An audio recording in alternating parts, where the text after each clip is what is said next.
Halo semuanya, nama saya Ahmad Zaifa. Saya sudah bekerja sebagai Strength and Conditioning Coach kira-kira sekitar 10 tahun. Di video ini saya akan menjelaskan bagaimana latihan strength untuk peningkatan performa atlet, atau bisa dibilang singkatnya bagaimana latihan fisik untuk atlet.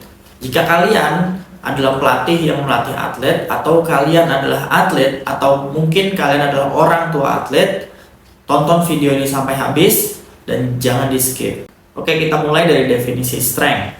Strength secara bahasa itu artinya kekuatan. Tapi dalam arti sport science, strength itu adalah kemampuan seseorang untuk memproduksi tenaga atau force. Seberapa besar tenaga yang bisa dia produksi, itu kita sebut sebagai strength atau kekuatan. Kenapa sih strength ini berpengaruh terhadap performa? Jadi di dalam meningkatkan kualitas strength itu, intinya adalah peningkatan kualitas otot, tendon, ligamen, dan sendi yang kita gunakan untuk melakukan gerakan gitu. Nah, di dalam cabang olahraga, atlet itu menggunakan tubuhnya atau bisa dibilang menggunakan otot, tendon, ligamen, dan sendi untuk melakukan gerakan. Atlet melakukan tendangan, atlet combat sport melakukan pukulan, atlet tinju, atlet bola berlari, itu semua menggunakan sendi yang isinya itu tendon, ligamen, dan otot. Maka dari itu, kalau strengthnya meningkat, berarti kan kualitas ligamen, tendon, dan ototnya meningkat juga. Nah, berarti bisa dibilang kualitas gerakan atlet dalam performa olahraganya juga akan meningkat. Maka dari itu, strength akan mempengaruhi performa atlet dalam melakukan gerakan di olahraganya. Kayak gitu. Dalam banyaknya komponen fisik, strength itu adalah fondasi. Karena strength ini mempengaruhi komponen-komponen lain yang ada di komponen fisik. Oke, selanjutnya di dalam ilmu olahraga, semua yang mempengaruhi itu harus bisa kita ukur. Nah, bagaimana sih kita untuk mengukur strength ini? Jadi kita harus bisa mengukur strength atlet untuk kita jadikan tes awal atau patokan awal yang setelah program latihan kita berikan, atlet ini meningkatnya seberapa jauh gitu. Jadi kita ada tes awal dan tes akhir. Nah, gimana kita ngetesnya? Yaitu dengan 1RM test atau 1 repetition maximum test. Nah, 1 repetition maximum test ini adalah seberapa berat angkatan yang bisa dilakukan atlet dalam satu kali gerakan. Misalkan squatnya atlet ini satu kali squat itu berapa kilo nanti. Misalkan satu kali squat atlet bisa 100 kilo, satu repetisi aja. Nah, berarti 1RM dia 100 kilo gitu, nilainya 100. Nah, nilai ini disebut di dalam definisi strength itu disebut maximum strength atau kemampuan seseorang untuk memproduksi force sebesar mungkin dalam satu kali gerakan. Maksimum strength inilah yang kita gunakan untuk menunjang komponen-komponen fisik lain. Nantinya dari keseluruhan program latihan strength, intinya adalah untuk meningkatkan maksimum strength. Nah, untuk maksimum strength ini kita fokus ke 4 gerakan utama, yaitu squat, deadlift, bench press, dan pull up. Dan nantinya kalau belum bisa pull up, atletnya kita bisa ganti dengan lat pull down gitu, karena itu sama aja. Setelah kita memahami maksimum strength, kita lanjut ke gimana caranya meningkatkan maksimum strength.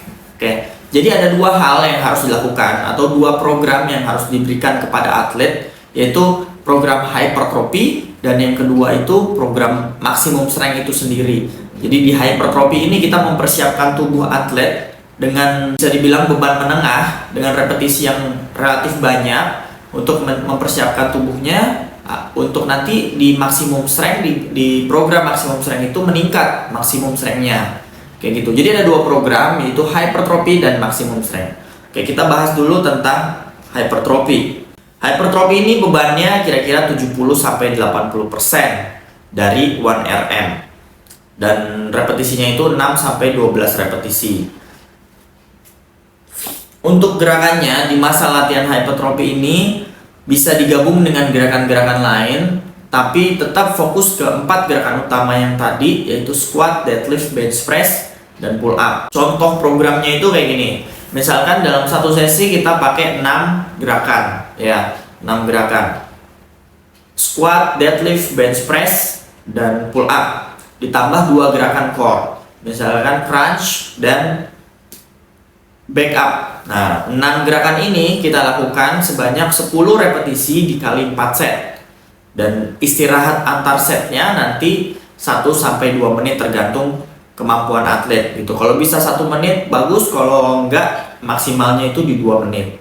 Nah, target utamanya di hypertrophy ini kita harus dapat kondisi yang namanya close to failure di setiap set atau hampir gagal, atau kita itu ngangkat di repetisi terakhir itu struggle banget, atau bahasa Indonesianya itu usahanya sampai maksimal, sampai berusaha banget di repetisi terakhir. Itu goalsnya untuk hypertrophy. Kalau nanti di repetisi terakhirnya atlet kita masih santai aja, itu bisa jadi bebannya kurang gitu. Nah, cara untuk hypertrophy ini peningkatannya itu bisa 2 dia. Peningkatannya bisa di peningkatan repetisi atau peningkatan intensitas. Makanya tergantung dari kondisi atlet, nanti kita bisa pilih. Kalau memang belum dapat close to failure, kita pilih kita akan meningkatkan repetisinya atau meningkatkan intensitasnya, kayak gitu. Program hypertrophy ini efektif dan bagus jika dilakukan selama 2 bulan. Kalau bisa tuh dilakukan selama 2 bulan. Baru nanti setelah 2 bulan, setelah manfaat hypertrophy ini kita dapatkan, biasanya itu berupa peningkatan massa otot dan peningkatan kekuatan juga, barulah kita selanjutnya ke program maximum strength. Nah, kita lanjut ke program maximum strength. Program maximum strength ini intensitasnya lebih tinggi, tapi repetisinya lebih sedikit. Karena kita mau mendekati maksimum strength kita. Yang tadi kita tes 1RM itu kita jadikan 100% gitu. Intensitas untuk maksimum strength ini kira-kira itu sebesar 85% sampai 100%. Tapi repetisinya kita kurangin. Jadi hanya 1-4 repetisi aja. Dan gerakan di maksimum strength ini kita hanya fokus ke 4 gerakan yang utama, yaitu squat, deadlift, bench press, dan pull up gitu. Jadi hanya 4 gerakan, repetisinya sedikit tapi bebannya kita usahakan yang besar gitu. Nah, bedanya dengan hypertrophy, goals set di sini itu beda. Di sini kita nggak fokus buat dapetin close to failure. Justru di sini kita harus dapetin less failure atau tidak ada gagalnya sama sekali. Ibaratnya kita usaha tapi nggak maksimal banget, nggak sampai batas akhir kita. Karena di sini fungsinya kita bukan sekedar melatih otot, tapi kita juga melatih nervous system atau sistem saraf agar sistem saraf kita bisa mengartikan beban ini nih ringan gitu. Jadi kita nggak boleh usaha besar banget di program maksimum strength ini, dan gerakannya itu clean banget atau bisa dibilang bagus, kualitasnya bagus. Dan untuk hasil yang maksimal setelah kita 2 bulan hypertrophy, kita bisa lanjutkan maksimum strength ini selama 1 bulan. Jadi total program latihan strength-nya ini bisa 3 bulan. Frekuensinya dalam 1 minggu itu 2 sesi. Nah, jika dilakukan dengan benar, selama 3 bulan ini maksimum strength-nya pasti meningkat secara signifikan gitu. Tapi walaupun di sebulan pertama atau 2 bulan pertama belum meningkat secara signifikan gitu, manfaatnya itu udah kita rasakan berupa peningkatan strength, berupa badannya lebih enak dalam melakukan gerakan dan lain-lain. Tapi kita baru bisa melihat maksimum strength-nya ini nilainya naik dari 100 kilo ke sekian kilo itu setelah kita menyelesaikan program maksimum strength ini sekitar 3 bulan. Seperti itu kira-kira.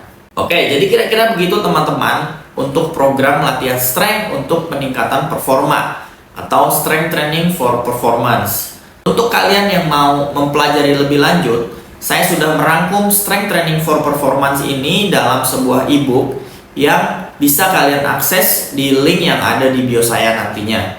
Dan di ebook itu saya bahas semuanya tentang pengertian strength dan cara membuat programnya, sampai ada rekomendasi gerakan yang bisa kalian gunakan untuk di program latihan strength atlet kalian, kayak gitu. Terima kasih banyak yang udah nonton. Jangan lupa like dan subscribe video ini jika bermanfaat, dan share ke teman-teman kalian. Sampai jumpa di video selanjutnya.